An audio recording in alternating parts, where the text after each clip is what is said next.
Hello everyone. Good arts में आप सभी का स्वागत है। मेरा नाम है अभय कुमार तिवारी और आज के इस वीडियो में हम सीखेंगे कि किस तरह से हम किसी भी प्रोजेक्ट को सेटअप करते हैं और हिल्ट की डिपेंडेंसी का हम इस्तेमाल किस तरह से करते हैं, किस प्रकार से हम हिल्ट को इस्तेमाल कर सकते हैं और किस तरह से हम किसी प्रोजेक्ट के पैकेज को सेट कर सकते हैं और किस तरह से हम मैनिफेस्ट में इंट्रोड्यूस करते हैं, किस तरह से मैनिफेस्ट फाइल का हम यूज़ करते हैं, किस तरह से सारे आर्किटेक्चर पैटर्न्स को और एमवीवीएम में हम इसको कन्वर्ट करने की कोशिश करें। सबसे पहले अगर आप चाहते हैं तो जब भी आप प्रोजेक्ट को खोलेंगे तो अपने पास दो मिलेंगे। जैसे एक होता है कॉम एग्जाम्पल और बुक जंक्शन। ये बेसिकली पैकेज का नाम है और ये बुक जंक्शन एक बेसिकली बुक स्टोर टाइप का एप्लीकेशन है जो कि एज अ डेमो मैंने बनाया हुआ है। इस आर्किटेक्चर में अगर आप देखेंगे तो हर चीज़ एक बढ़िया से हर फोल्डर एंड फोल्डर हमने बना के इसके अंदर एक एक चीज़ को रखा है।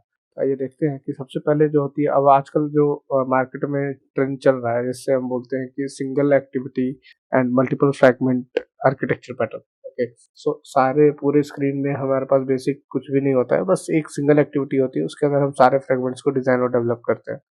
अगर हम मेन एक्टिविटी में जाएं आप देख सकते हैं यहाँ पे कि मैंने एक एंड्रॉइड एंट्री पॉइंट जो कि एक हिल्ट की डिपेंडेंसी इंजेक्शन हमने यूज की हुई है। यहाँ पे जब भी हिल्ट स्टार्ट होगा तो यहाँ से वो चीज़ें रन एग्जीक्यूट होना शुरू करेंगे।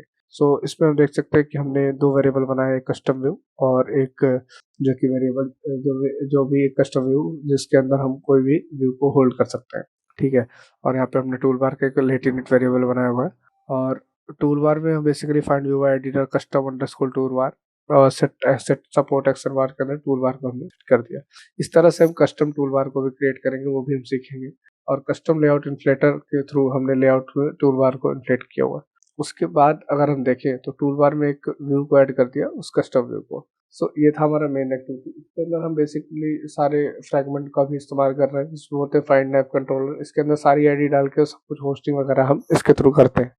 अगर आप देखेंगे तो जब भी आप रिसोर्सेस पे जाएंगे और यहाँ पे वैल्यूज में जाएंगे या फिर नेविगेशन में जाएंगे तो आप देखेंगे मीन नैप ग्राफ। ये वो नेविगेशन ग्राफ है जो बेसिकली यूज होता है कि किसी भी ऐप की नेविगेशन सिस्टम को बनाने के लिए। ठीक है, इसके अंदर सारे के सारे जो भी यूआई है वो हमारे यहाँ के ऊपर रेंडर करेंगे। जैसे देखो एक होम स्क्रीन फ्रेगमेंट है जिसके अंदर होम स्क्रीन पूरा दिखाई देगा हमें, और एक अकाउंट फ्रेगमेंट है जिसके अंदर हमें पूरा अकाउंट सेक्शन दिखाई देगा। ठीक है, आइए और आगे बढ़ते हैं और देखते हैं कि बाकी पैकेजेस के अंदर क्या क्या हमने बना रखा है। इसके बाद हम जाते हैं मेन एक्टिविटी में, या फिर यहाँ से जब भी हम ये देखते हैं कि जो भी यूआई कंपोनेंट है तो उसको हमने अलग रखा है। यूटिल्स मतलब जो भी यूटिलिटी वाले क्लासेस हम यूज करेंगे। जैसे एक मैंने क्लास बनाई है जिसका नाम है इमेज आइकन टेक्स्ट व्यू। तो इस आइकन के अंदर जो भी हमारे पास डेटा है वो यहाँ पे हम इसके यूज करेंगे इमेज आइकन टेक्स्ट व्यू के अंदर। उसके बाद हम अगर आगे जाएं तो देखेंगे कि हमारे पास मॉडल्स और एडाप्टर जो भी हम क्रिएट करेंगे, जो भी मॉडल्स बनाएंगे वो इसके अंदर डालेंगे। जैसे horizontal circular recycler view and horizontal recycler view adapter, और एक स्लाइडर भी हमने यूज किया। स्लाइडर के अंदर हमने स्लाइडर आइटम भी बनाया हुआ है। ये बेसिकली सारे मॉडल क्लास है। इस मॉडल क्लास के अंदर अगर हम देखेंगे तो ये देखिए एक क्लास बनाया है जिसके अंदर डिस्क्रिप्शन और यूनिट्स का यूआरएल है।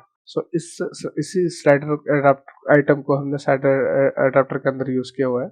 आप देख सकते हैं इसके अंदर एक हमने आइटम बनाया हुआ है जिसका एक लिस्ट हम इसके अंदर पास कर रहे हैं और उस लिस्ट के थ्रू यूआरएल के थ्रू हम उस इमेज को देख पाएंगे स्लाइडर के अंदर। ये था यूआई कंपोनेंट्स, उसके अंदर था मॉडल और एडाप्टर। बेसिक यूआई में अगर जाओगे तो जो भी हम कस्टम यूआई जैसे कि अकाउंट रिसाइक्लर व्यू है और एस्ट्रिक टेक्स्ट व्यू, जैसे टेक्स्ट व्यू होता है जिसके पीछे एक एस्ट्रिक लगती है, उसकी भी एक अलग क्लास हमने यहाँ से बना रखी है ना।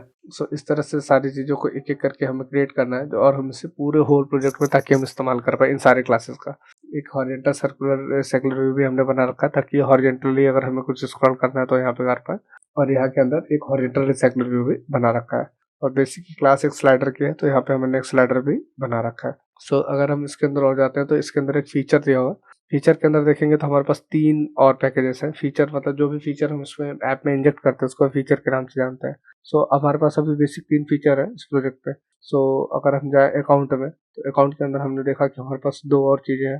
पहले तो अकाउंट फ्रैगमेंट है। ठीक है, यहाँ पे आप देखोगे तो ये देखो ये फ्रैगमेंट बना रखा है और फिर ये हमने एक व्यू मॉडल भी बना रखा है। यहाँ पे क्या होता है, अकाउंट का जो भी डेटा है वो यहाँ के अंदर आएगा। और इसके आगे अगर हम देखेंगे तो एक रिसाइकलर व्यू का एडाप्टर भी हमने क्रिएट किया हुआ है। ये देखिए यहाँ के अंदर हमने पिकासो के थ्रू यहाँ पे डेटा लोड करके और यहाँ इमेज व्यू के अंदर टेस्ट कर रहे हैं। ठीक है, ऐसे सारे डेटा को हम यहाँ पे इस्तेमाल करते हैं और बनाते हैं। अगर हम अकाउंट सेक्शन को बंद करेंगे तो हमारे पास एक दूसरा आएगा जिसको बोलते हैं होम स्क्रीन।